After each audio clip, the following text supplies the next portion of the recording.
Hello students, कैसे हैं आप सभी। होप आप सब बहुत अच्छे होंगे। तो जैसे कि आप सभी जानते हैं, हम कक्षा 6 का विज्ञान का अध्याय 6 कर रहे हैं, जिसका नाम है हमारे आसपास की सामग्री।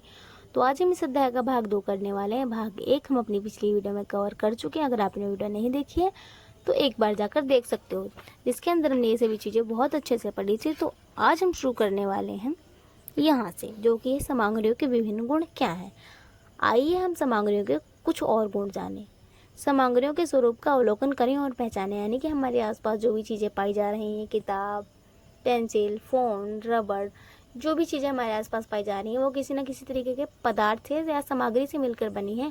और हर एक सामग्री का कोई ना कोई विशेष गुण होता है, कोई ना कोई विशेषता होती है। तो उन सभी चीज़ों के बारे में हम जानेंगे इसके अंदर, ठीक है। विभिन्न सामग्रियों से निर्मित वस्तुएं प्रायः एक दूसरे से भिन्न दिखती हैं। बिना पॉलिश की हुई ताजी कटी हुई लकड़ी का स्वरूप लोहे से बिल्कुल भिन्न होता है। वहीं लोहा तांबे या एल्यूमिनियम से भिन्न दिखता है। तथापि लोहा, तांबा और एल्यूमिनियम में कुछ समानताएं हो सकती हैं जो उन्हें लकड़ी से अलग बनाती हैं। अगर हम एक पॉलिश की हुई लकड़ी की सतह देखेंगे तो अलग तरीके की दिखती है। एक ताजी कटी हुई लकड़ी की सतह देखेंगे तो अलग तरीके की दिखेगी। और एक लकड़ी की सतह को अगर हम एक लोहे की सतह से कंपेयर करेंगे तो वो दोनों की सतह अलग अलग दिखेंगी। वहीं अगर हम तांबा, एल्यूमिनियम और लोहे को कंपेयर करते हैं लकड़ी से, तो तांबा, एल्यूमिनियम और लोहे में हमें कोई ना कोई समानता देखने को मिल जाएगी, क्योंकि वो तीनों धातुएं हैं और वह विद्युत की सुचालक हैं। वहीं लकड़ी एक धातु पदार्थ है जो कि विद्युत या ऊष्मा का कुचालन करती है। इन सब के बारे में हम आगे जानेंगे, आप परेशान मत होइएगा, कोई बात नहीं, ठीक है। आगे चलते हैं। आइए वस्तुओं को अलग अलग छांटने का प्रयास करते हैं। कागज, गत्ता, लकड़ी, तांबे का तार, एल्यूमिनियम की पन्नी और पीतल, कांस्य, स्टील इत्यादि से बनी किन्हीं वस्तुओं के छोटे छोटे टुकड़े एकत्रित करें। अपने द्वारा एकत्रित की गई वस्तुओं को देखें, क्या इनमें से कोई भी वस्तु प्रकाश पड़ने पर चमकती है। उनके गठन, खुरदरी या चिकनी, रंग, ध्यान देने योग्य अन्य विशेषताओं का अवलोकन करें। उन्हें उनके स्वरूप के आधार पर समूह में विभाजित करके अपनी नोटबुक में लिखें। यानी कि यहाँ पर जो भी चीज़ें दी हुई हैं आपको उनको अलग अलग वर्ग में बांटना है। वर्ग में बांटना क्या होता है, ये हमने पिछली वीडियो में पढ़ा था कि एक तरीके के गुण रखने वाली वस्तुओं को एक समूह में बांटना, दूसरी तरीके के गुण रखने वाली वस्तुओं को दूसरे समूह में बांटना वर्गीकरण कहलाता है। तो यहाँ पर हम समूह में बांटेंगे। खुरदरी चीज़ों के नाम अलग लिखेंगे, चिकनी चीज़ों के नाम अलग लिखेंगे, एक रंग की चीज़ों के नाम अलग लिखेंगे। इस तरीके से हम चीज़ों को समूह में बांट लेंगे। यहाँ पर जो भी चीज़ें दी गई फिर हम उनका उत्तर जानने का प्रयास करेंगे। उसके बाद जिन सामग्रियों की सतह प्रायः चमकदार होती है उनका स्वरूप द्युतिमय या चमकदार होता है। चमक वाली ऐसी सामग्रियाँ सामान्यतः धातु होती हैं। धातुओं के उदाहरण में लोहा, तांबा, जस्ता, एल्यूमिनियम, सोना इत्यादि सम्मिलित हैं। यानी कि जिन वस्तुओं की सतह चिकनी होती है उन वस्तुओं को हम धातु कहते हैं, और जो धातुएं होती हैं वो सभी चमक दिखाती हैं, चमकीली होती हैं। जब उन धातुओं के ऊपर प्रकाश पड़ता है तो वो चमकती हैं। तो धातुओं के आपको उदाहरण याद रखने हैं, लोहा, तांबा, जस्ता, एल्यूमिनियम इत्यादि। तथापि कुछ धातुएं हवा और नमी के प्रभाव के कारण अपनी चमक खो देती हैं। ये फीकी एवं द्युतिहीन दिखाई देने लगती हैं। परिणाम स्वरूप हम प्राय केवल उनकी ताजी कटी हुई सतहों पर ही चमक देखते हैं। यानी कि जो धातुएं होती हैं जब हम उनको ताज़ा काटते हैं तभी वो हमें चमकदार दिखाई देती हैं। जब वो ऐसे खुले में पड़ी रहती हैं तो वो वायु के साथ और जल के साथ क्रिया कर लेती हैं, जिनसे उनके ऊपर जंग लग जाती है और उनकी सतह खुरदरी हो जाती है और वो चमकदार नहीं रहती, अपनी चमक खो देती हैं। तो हम धातुओं की चमक को कब देख सकते हैं, जब उनको हम ताज़ा काटते हैं किसी चीज़ से, ठीक है। उसके बाद है द्युतिहीन या चमकहीन सामग्रियां। वे होती हैं जिनकी सतह चमकदार नहीं होती। द्युतिहीन सामग्रियों के कुछ उदाहरण कागज, लकड़ी, रबड़, जूट इत्यादि हैं। यानी कि जिन वस्तुओं की सतह चमकदार नहीं होती वो वस्तुएं द्युतिहीन वस्तुएं होती हैं, चमकहीन वस्तुएं होती हैं। जैसे कि ये कपड़ा, ये किताब, कोई गत्ता या कोई पत्थर, तो इनकी सतहों पर जब प्रकाश पड़ेगा तो ये चमकती हुई नहीं दिखाई देंगी। तो ऐसी वस्तुओं को हम चमकहीन वस्तुएं या द्युतिहीन वस्तुएं कहते हैं। एक पुरानी कहावत है, हर चमकती हुई वस्तु सोना नहीं होती। सभी चमकदार सामग्रियां धातु नहीं होती। कुछ सामग्रियों की सतहों को पॉलिश करके चमकदार बनाया जाता है, जबकि कुछ अन्य को प्लास्टिक, मोम या किसी अन्य पदार्थ की पतली परतों से लेपित किया जाता है, जिससे वह चमकदार दिखती हैं। ये सामग्रियां धातु नहीं भी हो सकते हैं। यानी कि यहाँ पर ये बताने का प्रयास किया गया है कुछ चीज़ों के ऊपर अलग से धातु की परत चढ़ाई जाती है जिससे वो चमकदार दिखती हैं, लेकिन वास्तव में वो धातुएं नहीं होती। जैसे कि हम शीशे की बात करें, जिसमें हम सुबह सुबह अपना मुंह देखते हैं, तो वो कांच का होता है, वो कांच होता है और उसके कांच के एक साइड पे धातु की एक परत चढ़ाई जाती है जिससे वो चमकदार दिखाई देने लगता है।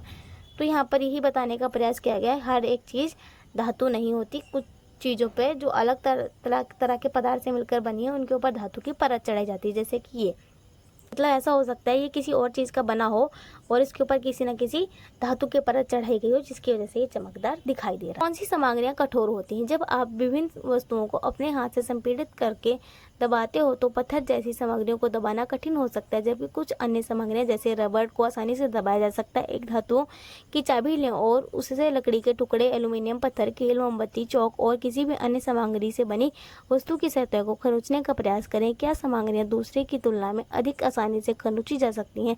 जिन सामग्रियों को आसानी से दबाया या खरोंचा जा सकता है वे नरम होती हैं, जबकि अन्य सामग्रियाँ जिन्हें दबाना या खरोंचना कठिन होता है वे कठोर होती हैं। तथापि यह गुण सापेक्ष है। उदाहरण के लिए रबड़ स्पॉन्ज से कठोर होता है लेकिन लोहे से नरम होता है। यानी कि कुछ वस्तुओं को हम ऐसे दबा के या ऐसे प्रेस करके उनकी शेप को चेंज कर सकते हैं, लेकिन कुछ वस्तुओं को अगर हम दबाने का या पीटने का प्रयास करेंगे तो वो टूट जाएंगी, अपनी शेप में बदलाव नहीं करेंगी।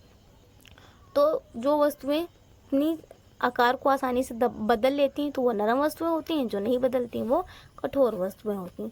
तो यहाँ पर आपको एक तालिका दी हुई है, आपको बताना है इनमें से कौन सी वस्तु कठोर है, कौन सी नरम। यहाँ पर ईंट दिया हुआ है, सबसे पहले आप बताओ ईंट कठोर होती है नरम होती है? सबको पता है ईंट कठोर होती है, क्योंकि अगर हम उसको दबाने का प्रयास करेंगे तो ईंट तो भाई ना दब रही, हमारा हाथ जरूर दब जाएगा। और यहाँ पर आपको बताना है कि वो चीज़ किस पदार्थ से मिलकर बनी, किस तरीके की सामग्री से मिलकर बनी। तो ईंट यहाँ पर पहले आप बताओगे कठोर है या नरम है, तो ईंट कठोर होती है और किससे मिलकर बनी होती है? पकी हुई मिट्टी से। उसी तरीके से जल की बोतल नरम होती है क्योंकि जब हम उसको दबाने का प्रयास करते हैं तो वो पिचक जाती है, और वो किसकी बनी होती है? प्लास्टिक की। उसी तरीके से तकिया नरम होता है, सबको पता है, सॉफ्ट। और किसका बना होता है? रुई का और कपड़े का। उसी तरीके से गिलास जो होता है वो कठोर होता है क्योंकि हम जब उसको दबाने का ऐसा प्रयास करते हैं तो वो दबता नहीं है, बिल्कुल उसमें बहुत ज़्यादा फोर्स लगाना पड़ता है, ताकत लगानी पड़ती है। स्टील की गिलास की बात कर रहे हैं हम यहाँ पे। और ये किसका बना होता है? तो ये स्टील का सामग्री में आ जाएगा स्टील। उसी तरीके से मेज कठोर होता है और किसका बना होता है? लकड़ी का। स्वेटर जो होता है वो सॉफ्ट होता है यानी नरम होता है, और किसका बना होता है? सामग्री में आ जाएगा ऊन। उसके बाद आ जाते हैं तालिका। यहाँ पर जो हमने पीछे तालिका करी है वही उसी के बारे में यहाँ लिखा हुआ है, इस तालिका के बारे में यहाँ पर बताया हुआ है कि आपको इसमें करना क्या है। तालिका 6.3 में उल्लिखित वस्तुओं को एक एक करके लें, अनुभव करें कि ये वस्तुएं कठोर हैं या नरम, पता लगाएं कि ये किस सामग्री से बनी है। अपना अवलोकन तालिका 6.3 में लिखें। अपने अवलोकनों की तुलना अपने मित्रों के अवलोकनों से करें और चर्चा करें। आपने सीखा कि सामग्रियों में अलग अलग गुण हो सकते हैं, जैसे कि चमक, कठोर, कोमल, आकार और रंग। क्या आप सामग्रियों द्वारा प्रदर्शित किए जाने वाले अन्य गुणों के बारे में सोच सकते हैं? आइए आगे जानें। उन सामग्रियों का पता लगाएं जिनके आर पार देख सकते हैं और वे सामग्रियां जिनके आर पार हम नहीं देख सकते। तो यहाँ पर आपको एक चित्र दिया हुआ है, कुछ बच्चे लुक्का छिपी का खेल खेल रहे हैं, क ख ग घ। इन पॉइंटों पे आप ध्यान देंगे बस। उसके बाद मैं आपको बताऊंगी आपको करना क्या है। घुलन, शीत और सारा अपने दोस्तों के साथ लुक्का छिपी खेल रहे हैं। घुलन एक दीवार के पीछे छुप जाता है, शीत बगीचे में एक पेड़ के पीछे छुप जाती है, जबकि सारा फ्रोस्टेड कांच के दरवाजे के पीछे छुप जाती है। शीत का छोटा भाई घर की कांच की खिड़की से ये सब होते हुए देख सकता है। जिन सामग्रियों के आर पार देखा जा सकता है उन्हें पारदर्शी कहा जाता है। कांच, हवा, जल, सेलोफोन, कागज इत्यादि पारदर्शी सामग्रियों के उदाहरण हैं। यानी कि यहाँ पर आप देखो ये लड़की ऐसी कांच के पीछे छुपी हुई है, फ्रोस्टेड कांच के पीछे छुपी हुई है, यानी कि ऐसा कांच जिनमें से पूरा अच्छे से क्लियर नहीं दिखाई देता, यानी कि धुंधला धुंधला दिखाई देता है। ये सबसे पहले ये जानो कि पारदर्शी वस्तुएं क्या होती हैं।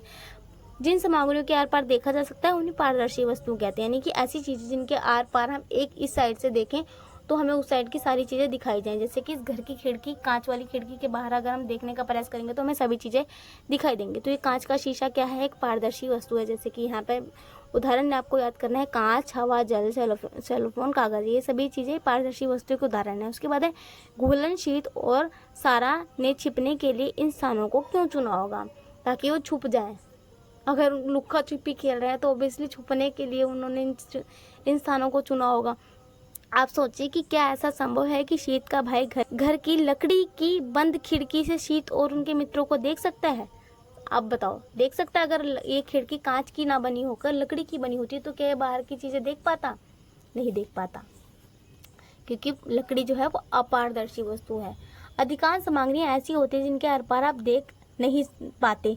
इन सामग्रियों को अपारदर्शी कहा जाता है। लकड़ी, गत्ता, धातुएं अपारदर्शी वस्तुओं के उदाहरण हैं। जिन सामग्रियों के आर पार स्पष्ट नहीं देखा जा सकता उन्हें पारभाषी कहा जाता है। तो यहाँ पर चीज़ों को 3 भागों में बांटा गया है: पारदर्शी वस्तुएं, अपारदर्शी वस्तुएं और पारभाषी वस्तुएं। अब आप इनको समझने का प्रयास करो। पारदर्शी वो वस्तुएं होती हैं जिनके आर पार हम आसानी से देख लेते हैं।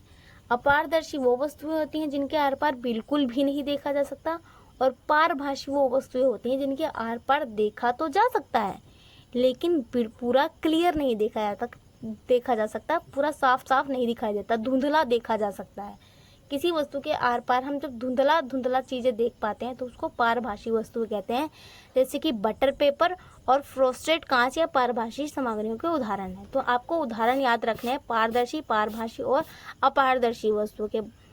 चित्र 6.5 को देखें। घुलन क, शीत ख, सारा ग और शीत का भाई घ द्वारा उपयोग की जाने वाली वस्तुओं की प्रकृति को पहचानें और नामांकित करें। तो का पर चलते हैं। सबसे पहले क यानी कि ये दीवार। तो आप बताओ ये पारदर्शी है, अपारदर्शी है या पारभाषी? तो ये अपारदर्शी है क्योंकि दीवार के आर पार हम नहीं देख सकते। तालिका 6.4 में नामांकित वस्तुओं को पारदर्शी, पारभाषी या अपारदर्शी के रूप में वर्गीकृत करें। यहाँ पर आपको कुछ चीज़ों के नाम दिए, आपको बताना है कि ये वस्तुएं पारदर्शी होंगी, अपारदर्शी होंगी या पारभाषी होंगी। तो कांच का गिलास, कांच के गिलास के आर पार हम देख सकते हैं तो ये पारदर्शी है। बटर पेपर, इसके आर पार हम देख तो सकते हैं पर पूरा क्लियर नहीं देख सकते, तो ये पारभाषी वस्तु का उदाहरण है। रबड़, ये एक अपारदर्शी वस्तु है। फ्रोस्टेड कांच, ये एक पारभाषी वस्तु का उदाहरण है, यानी कि हम इसके आर पार देख तो सकते हैं पर पूरा क्लियर नहीं देख सकते। लकड़ी का बोर्ड अपारदर्शी वस्तु है। खिड़की का कांच पारदर्शी वस्तु है। ठीक है, यहाँ पर आपको बताना है पारदर्शी, पारभाषी और अपारदर्शी वस्तुओं के नाम यहाँ पर आप लिखेंगे। यहाँ पर आपने जो भी उदाहरण पढ़े हैं पारदर्शी वस्तुओं में, अपारदर्शी वस्तु में और पारभाषी वस्तु में, उसके उदाहरण आप यहाँ लिखोगे। तो पारदर्शी में कांच, जल, हवा, सेलोफेन, कागज। पारभाषी में आ जाएगा बटर पेपर, फ्रोस्टेड कांच और अपारदर्शी में लकड़ी, गत्ता, धातु। ठीक है।